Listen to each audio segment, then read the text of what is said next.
మిత్రులారా, మీరందరూ కూడా నిన్నది ఆంధ్రప్రదేశ్ రాష్ట్ర వక్ఫ్ సంస్థ పాలకవర్గ చైర్మన్ అయినటువంటి ఆశీష్ గారు ఇచ్చినటువంటి స్టేట్మెంట్ అది.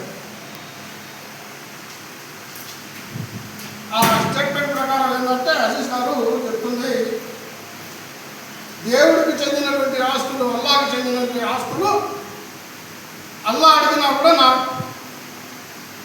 తరంలో ఇచ్చే ప్రసక్తే లేదు అని చెప్పేసి గత 6 నెలల క్రితం ఒక ప్రకటన చేశారు. ఇప్పుడు అది వీడియో రూపంగా మీరు అందరూ కూడా చూశారు.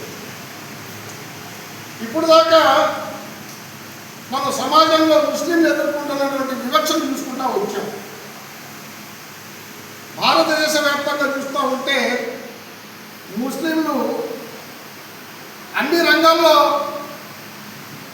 వివక్షకు గురవుతూ అన్యాయాన్ని కూడా సహిస్తూ సహనపరంగా వ్యవహరిస్తూ మరి భారతదేశంలో ఉన్నటువంటి ముస్లింలు జీవనం సాగిస్తూ ఉన్నారు. పొద్దున్న లేచిన దగ్గర నుండి ప్రస్తుత సమాజంలో సాంప్రదాయంగా ఇస్లామిక్ వస్త్రాధరణ, అదేవిధంగా టోపీ, చౌకం, గడ్డం సాంప్రదాయబద్ధంగా ధరించి రోడ్డు మీదకి రావాలన్నా కూడా ముస్లింలు చాలా అభద్రతా భావానికి గురయ్యేటువంటి పరిస్థితి ఉంది. ఇది భారతదేశ వ్యాప్తంగా రోజు రోజుకు వృద్ధి చెందుతా ఎంత ఉంది. మరి ప్రభుత్వాలు ఉన్నాయి, కానీ ప్రభుత్వాలు చూసి చూడనట్టు నిద్ర నటన చేస్తూ ఉన్నాయి, మనకు కనబడట్లేదు. ఇదంతా ఒక ఎత్తు అయితే, మరి మన రాష్ట్రంలో ప్రస్తుతం గతంలో ఎప్పుడూ లేని విధంగా ముస్లింల ధార్మిక సంస్థలకు చెందినటువంటి భూములు, అదేవిధంగా వక్ఫ్ సంస్థకు చెందినటువంటి భూములను 2013 భూసేకరణ చట్టం ద్వారా సేకరించడం కోసం ప్రయత్నాలు ప్రారంభించింది. అందులో భాగంగా మరి మా గుంటూరు నగరానికి చెందినటువంటి గుంటూరు నగర ముస్లింల ధార్మిక సంస్థ అయినటువంటి అంజుమనే ఇస్లామియాకి చెందినటువంటి దాదాపు 80 ఎకరాల భూమి మంగళగిరి నియోజకవర్గం చిన్నకాకాని గ్రామంలో ఉంటే, ఆ యొక్క భూమిని గత నెల 21వ తారీఖున మన గుంటూరు జిల్లా కలెక్టర్ వారు ఒక ప్రాథమిక ప్రకటన ఇచ్చారు. ఏమని? ఈ యొక్క వక్ఫ్కు చెందినటువంటి భూములు అని, అది వక్ఫ్కి చెందిన భూములా లేకపోతే అంజుమన్ సంస్థకు చెందిన భూములా అనేది, అది వక్ఫ్ వాళ్ళను అంజుమన్ వాళ్ళు, అది అంజుమన్కి ఎవరు ఇచ్చారు ఏంటి అనేది గుంటూరు నగర ప్రజలు వక్ఫ్ వాళ్ళు కూర్చొని దాని మీద తర్వాత చర్చ చేద్దామని. ఎందుకంటే అది వక్ఫ్ అంజుమంది.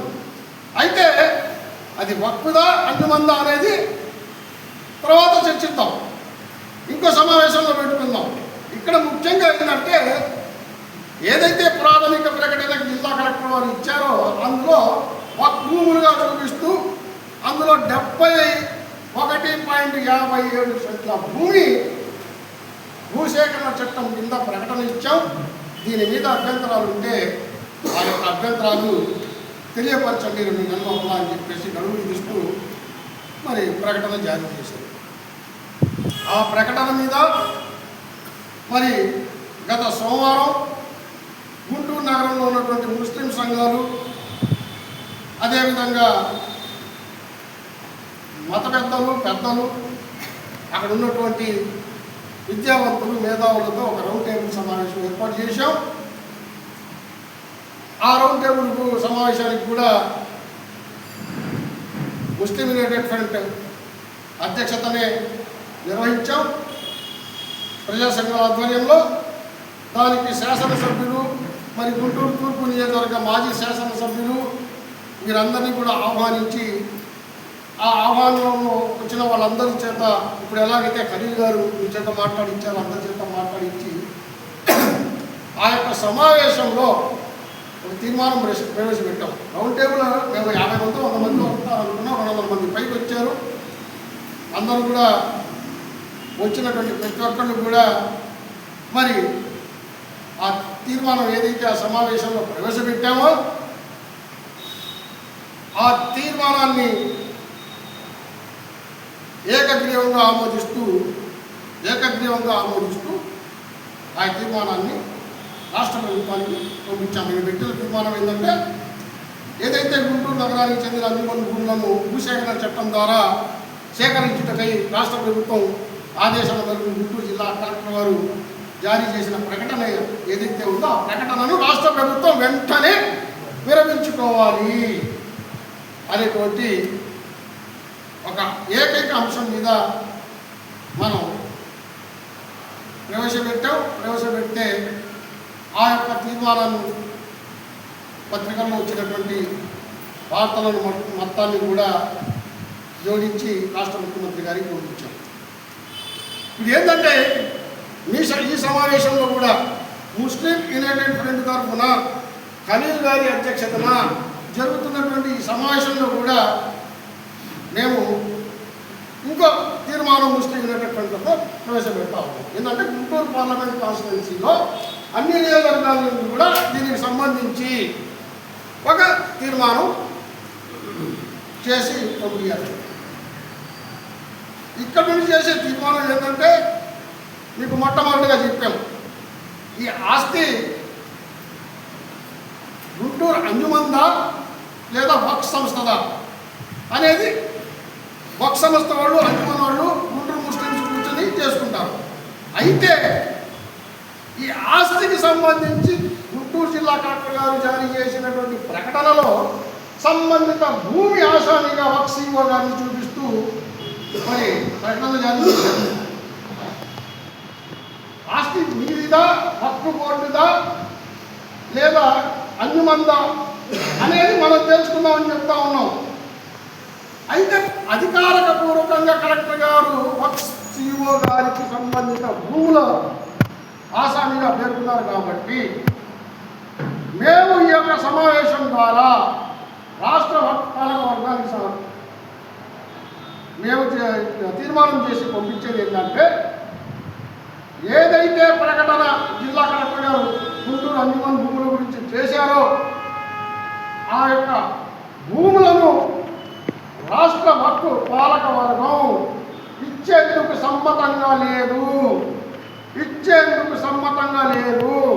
కాబట్టి మేము ఈ భూములు ఎట్టి పరిస్థితులను భూసేకరణ చట్టం కింద ఇవ్వటానికి మేము సిద్ధంగా లేవు అని చెప్పేసి రాష్ట్ర వక్ఫ్ సంస్థ పాలక వర్గం ఏకగ్రీవ తీర్మానం చేసి ఆ యొక్క తీర్మానంను వక్ఫ్ సంస్థ సిఇఓ గారి చేత గుంటూరు జిల్లా కలెక్టర్ గారికి అభ్యంతరాలు వ్యక్తపరిచేటువంటి అంశంలో జోడించి మేము వక్ఫ్ పరంగా భూసేకరణ చట్టం 2 యొక్క భూమిని ఇవ్వడం లేదని చెప్పేసి తెలియపరుస్తూ మీరు కూడా ఒక తీర్మానం చేయాలని కోరుతూ ఈ రోజున నేను ప్రవేశపెట్టినటువంటి ఈ యొక్క తీర్మానాన్ని ఇక్కడ విచ్చేసినటువంటి సోదరులందరూ కూడా గట్టిగా తమ ఆమోదం తెలుపుతూ ఈ యొక్క తీర్మానాన్ని ఆమోదించవలసిందిగా కోరుతా ఉన్నాను.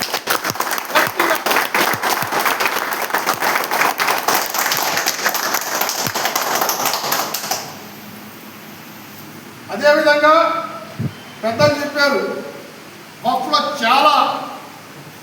చాలా అవినీతి జరుగుతూ ఉంది. మరి వక్ఫ్ చట్ట ప్రకారం మేము చెప్పేది ఏంటంటే ఆంధ్ర రాష్ట్రంలో దాదాపు 65,000 ఎకరాల భూమి వక్ఫ్ చెందిన ఉంది. ఏదైతే ఉమ్మిది పోర్టల్ రాలేదో దానికి ముందు 65,000 ఎకరాల భూమి ఉంది. అందులో దాదాపు 50% అన్యాక్రాంతం అయిపోయింది, అంటే అన్యాక్రాంతంలో ఉంది. ఆ మిగిలిన భూమి ఏదైతే ఉందో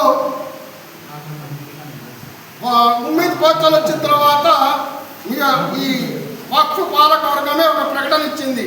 16,000 ఎకరాల భూములు మా పత్రాలన్నీ కూడా తెలంగాణలో ఉండిపోయాయి, దాంతో కలుపుకుంటే 81,000 అని. 81,000లో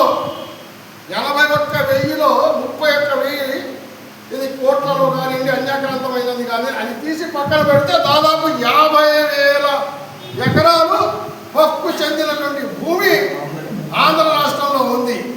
ఆ భూమి ఏదైతే ఉందో కేవలం ముస్లిం సమాజం ప్రయోజనార్థం, ముస్లింల సంక్షేమం కోసం, ముస్లింల కోసమే ఆ యొక్క భూమిని వినియోగించాలని చెప్పేసి ఈ వేదిక ద్వారా రాష్ట్ర వక్ఫ్ సంస్థకు అదేవిధంగా రాష్ట్ర ప్రభుత్వానికి తెలియజేసుకుంటూ మరి మీ అందరి అమూల్య సమయాన్ని చాలా సమయం తీసుకున్నాను. అందుకు మీ అందరికీ కూడా నేను నాకు ఈ అవకాశం ఇచ్చినందుకు ధన్యవాదాలు తెలుపుకుంటున్నాను.